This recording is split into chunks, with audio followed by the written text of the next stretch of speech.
Amigos, sejam bem-vindos ao canal Reproduzindo a História. Neste vídeo vamos falar sobre o que foi o governo de Getúlio Vargas. Vamos contar aqui a história de um dos personagens mais controversos da história do Brasil. Mas antes de eu contar esta história, se você não é inscrito em nosso canal, se inscreva já. Acione o sino das notificações e dê um like neste vídeo. Toda semana postamos vídeos novos e assistam também os nossos shorts e as nossas playlists. Desde já, conto com a sua ajuda. Getúlio Dornelles Vargas nasceu em 19 de abril de 1882, na cidade de São Borja, no estado do Rio Grande do Sul. A família de Vargas era rica e influente, e chegou a ter influência política tanto em São Borja como no Rio Grande do Sul todo. Vargas ingressou na carreira militar com 16 anos e atuou em um batalhão de São Borja, mas acabou sendo expulso da corporação com 18 anos de idade. Devido à possibilidade de um conflito com a Bolívia em 1903, por questões envolvendo o atual estado do Acre, Vargas ingressou novamente no exército, mas acabou pedindo baixa no final daquele ano. Em 1911, quando tinha 28 anos, Vargas casou-se com Darcy Lima Sarmanho. O detalhe é que Darcy tinha apenas 15 anos de idade. Vargas e Darcy teriam neste casamento 5 filhos juntos. O envolvimento de Vargas com a política começou na Faculdade de Direito de Porto Alegre, em 1904. Durante a sua graduação, Vargas fez parte do bloco acadêmico castilhista, o que lhe aproximou do Partido Republicano Rio-Grandense, o PRR. Vargas então apoiou o candidato Carlos Barbosa Gonçalves, que acabou sendo eleito presidente do estado do Rio Grande do Sul.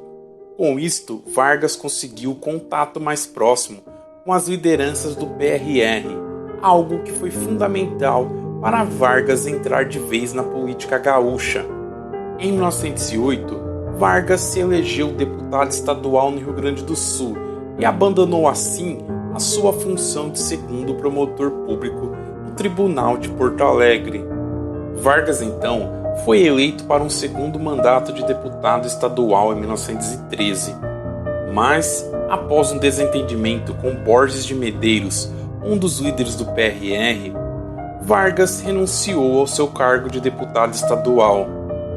O retorno de Vargas à vida política ocorreu graças à reaproximação com o mesmo Borges de Medeiros, voltando a ser eleito deputado estadual em 1917.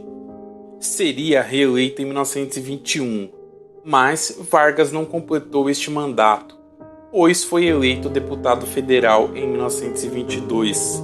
Já em 1926, durante o governo do presidente Washington Luiz, Vargas foi nomeado para ocupar o Ministério da Fazenda, posição que ocupou entre 1926 e 1927.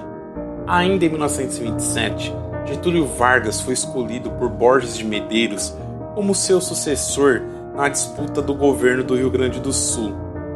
Vargas acabou sendo eleito e assumindo em 1928. A ascensão de Vargas à presidência começou quando o então presidente Washington Luiz resolveu romper o acordo de sucessão presidencial. Em vez de indicar um sucessor mineiro, acabou indicando o sucessor paulista, que era Júlio Prestes, e isso naturalmente enfureceu a oligarquia mineira, que se aliou com a oligarquia gaúcha, decidindo juntas lançar Vargas como concorrente de Júlio Prestes. Getúlio Vargas concorreu então pela chapa conhecida como Aliança Liberal e acabou sendo derrotado por Júlio Prestes.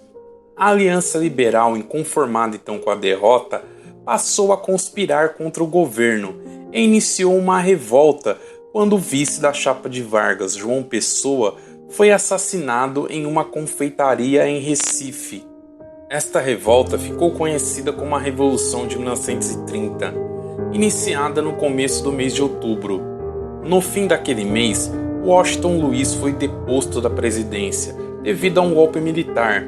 Com a Revolução, Júlio Prestes foi impedido de assumir a presidência, mesmo sendo legalmente eleito. Os militares, então, em 3 de novembro, convidaram Getúlio Vargas para assumir a presidência do Brasil de maneira provisória.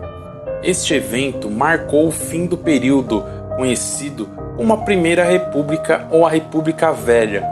O governo provisório, como o próprio nome diz, deveria ter sido uma fase de transição em que Vargas deveria organizar uma nova Assembleia Constituinte para assim elaborar uma nova Constituição para o Brasil.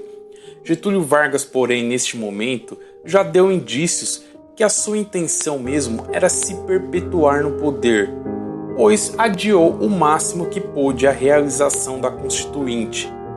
Nesta fase, Vargas tomou medidas centralizadoras. Dentre essas medidas, ocorreu a dissolução do Congresso Nacional. A demora de Vargas em realizar eleições e convocar uma Constituinte teve impactos em alguns locais do país, como São Paulo, que se rebelou contra o governo em 1932, no que ficou conhecido como a Revolução Constitucionalista de 1932. Os paulistas, apesar de serem derrotados pelo poder central, tiveram as suas demandas atendidas por Vargas, nomeando para o Estado um interventor civil e nascido em São Paulo, além de garantir a realização de uma eleição em 1933 para compor a Constituinte. Desta Constituinte foi promulgada a Constituição de 1934, Constituição esta bastante moderna para a época, pois as mulheres tiveram direito ao voto.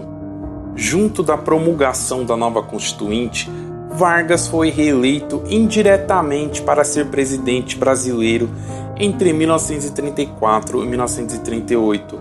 Após isso, um novo presidente deveria ser eleito. Nesta fase do governo provisório, Vargas criou o Ministério do Trabalho. Quando o governo constitucional de Vargas começou em 1934, o Brasil caminhou para uma fase de radicalização, tal qual acontecia na Europa, entre fascistas e comunistas. O Ação Integralista Brasileiro, o AIB, era um grupo de extrema-direita que surgiu em São Paulo em 1932.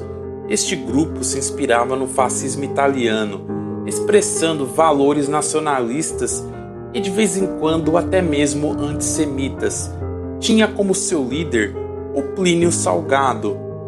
Já o Aliança Nacional Libertadora, grupo de orientação comunista, buscava tomar o poder do país pela via revolucionária, pela força das armas.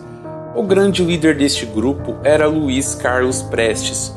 O ANL tentou tomar o poder em 1935, no que ficou conhecido como a Intentona Comunista, mas o movimento foi um completo fiasco. Este fiasco serviu de gatilho para Getúlio Vargas impor mais medidas totalitárias e centralizadoras, resultando no cancelamento das eleições de 1938 e na implementação do chamado Estado Novo.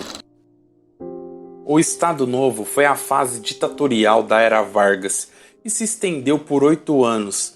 Neste período, Vargas cimentou seu poder, reduzindo as liberdades civis e implantando a censura. Também foi o período de intensa propaganda política, em um momento em que Vargas estabeleceu sua política de aproximação com as massas, tal como o nazifascismo fez na Europa. Vargas governou somente por decretos, pois como o legislativo já não existia, todos os decretos tinham força de lei, além da óbvia abolição de todos os partidos políticos, os colocando na ilegalidade. A censura ficou a cargo do DIP, o Departamento de Imprensa e Propaganda, que além de suprimir qualquer material considerado ofensivo ao governo, era responsável por bombardear as pessoas com propagandas exaltando o regime e a figura de Vargas. E para facilitar esta missão, foi criado um jornal diário na rádio, chamado A Hora do Brasil. No Estado Novo também se destacou as questões trabalhistas. Neste mesmo período, houve o controle do Estado sobre os sindicatos. Houve também a criação do salário mínimo em 1940. e das consolidações das leis do trabalho, a CLT, em 1943, que foram um marco para a legislação trabalhista no Brasil. Foi durante o Estado Novo também que o Brasil entrou na Segunda Guerra Mundial para lutar a favor dos aliados contra as forças do eixo. Os pracinhas da FEB, a Força Expedicionária Brasileira, foram enviados à Itália, lutaram bravamente, principalmente na tomada da região do Monte Castelo. O contraditório dessa história é que os pracinhas saíram do Brasil para combater as ditaduras nazifascistas, sendo que o Brasil vivia em uma ditadura. No retorno ao Brasil, os veteranos da FEB foram simplesmente escanteados pelo governo de Vargas. A FEB foi desmanchada, no fundo, para que os militares não espalhassem ideias democráticas demais, aprendidas principalmente no contato com os americanos durante a guerra. Mas nem precisou disso, o Estado Novo ruiu por si só. A sociedade brasileira não queria mais um governo centralizado e autoritário, e a demanda era por eleições. Vargas então acusou o golpe e convocaria eleições para o final de 1945. Mas nem precisou. Em outubro, foi forçado a renunciar pelos militares. Após a renúncia, Vargas se manteve na política e organizou a criação do PTB, o Partido Trabalhista Brasileiro, e se aproximou também do PSD, o Partido Social Democrático, dando apoio para que Eurico Gaspar Dutra, em 1946, fosse eleito. Entre os anos de 1946 a 1949, Vargas foi senador pelo Rio Grande do Sul. Vargas tinha uma missão, que era retornar à presidência, e para isso ele se aproximou de Adhemar de Barros, um político influente paulista.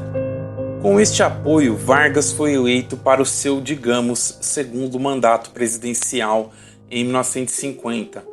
Um mandato democrático, porém um mandato marcado por crises políticas e pelo temor de se ter de volta a centralização de poder. Vargas, neste período, defendeu um governo estatizante para se haver um desenvolvimento econômico. Neste período foram criadas estatais, entre elas a Petrobras em 1953. Vargas tentou, nesse segundo mandato, se aproximar da classe trabalhadora, mas falhou com louvor neste propósito. E além disso, a UDN, a União Democrática Nacional, fez uma oposição ferrenha ao governo. Esta oposição se personificava em duas figuras. Uma era Carlos Lacerda e a outra era a Rádio Globo.